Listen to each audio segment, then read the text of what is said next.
السلام عليكم ورحمة الله وبركاته. الحمد لله الذي فطر السماوات العلى، والصلاة والسلام على نبيه المصطفى، وبعد. أعوذ بالله من الشيطان الرجيم. يرفع الله الذين آمنوا منكم والذين أوتوا العلم درجات.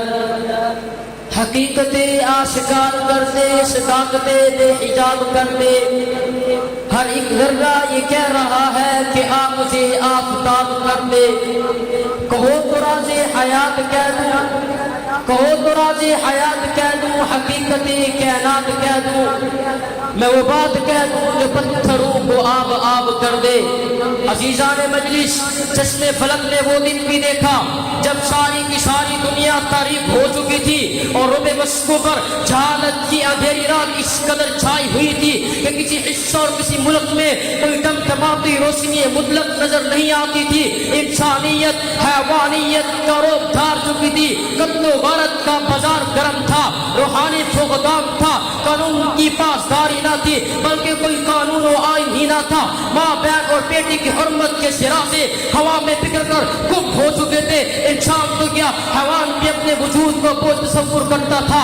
الغرض ایک ہی وقت میں ہر جگہ تہذیب و تمدن، اخلاق، علم و حکمت، شرم و حیا سب کا جنازہ نکل چکا تھا. تو رب ذوالجلال نے نوع انسانیت پر رحمت کی پرکھا برساتے ہوئے فارا کی چوٹیوں سے روشنی کو نمودار کیا. وہ علم بھی کی شعاع دی کہ جس نے ہر سیاہ کالی پردہ پوش چیز کو اس طرح واضح کر دیا کہ چند تکوں کی خاطر اپنے دین و ایمان کو بیچنے والے آج چلتے ہوئے پر احد احد کی پکار اور اپنی جان جان آفرین کے سپرد کرنے لگے. تو شہر بھی کیا اٹھا، کس نے ضروروں کو اٹھایا صحرا کر دیا، کس نے قطروں کو ملایا دریا کر دیا، کس کی حکمت نے کیا یتیموں کو در یتیم اور غلاموں کو زمانے کا مولا کر دیا.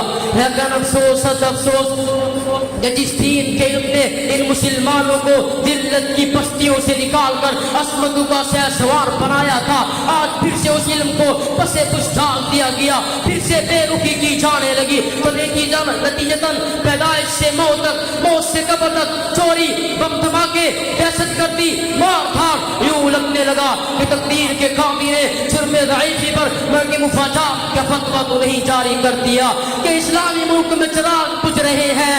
پہاڑ کی بجائے خزاں ہے، سمندر سمندر جسم کی ہے، پہاڑ پہاڑ پستی ہے، ہم اندھیروں کے بکی ہے.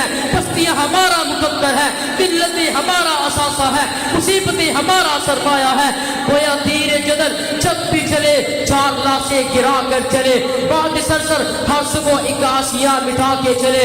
رشتے ضرورت جب بھی چلے خون بہا کے چلے، ہوائے امن نہ چلے گر چلے تو کئی آسیہ مٹا کے چلے. لیکن سامعین دی وقار اب دوبارہ سے بلندیوں کو پانے کے لیے یرفع اللہ الذین آمنوا منکم والذین اوتوا العلم درجات، معیشت مضبوط کرنے کے لیے وَيَرْزُقُهُ مِنْ حَيْثُ لَا يَحْتَسِبُ تعظیم و تمدن کی اصلاح کے لیے انما یخشی اللہ من عبادہ العلماء جیسے افراد پیدا کرنے ہوں گے اپنا سکہ منوانے کے لیے. فلا تہنوا ولا تحزنوا وانتم الاعلون، مصیبت سے چھٹکارا پانے کے لیے ومن یتق اللہ یجعل له مخرجا، رب کائنات کی مدد کو شامل حال کرنے کے لیے ان تنصروا اللہ ینصرکم، ہر قسم کے فتنوں پریشانیوں کے حل کے لیے وقاتلوہم حتی لا تکون فتنہ.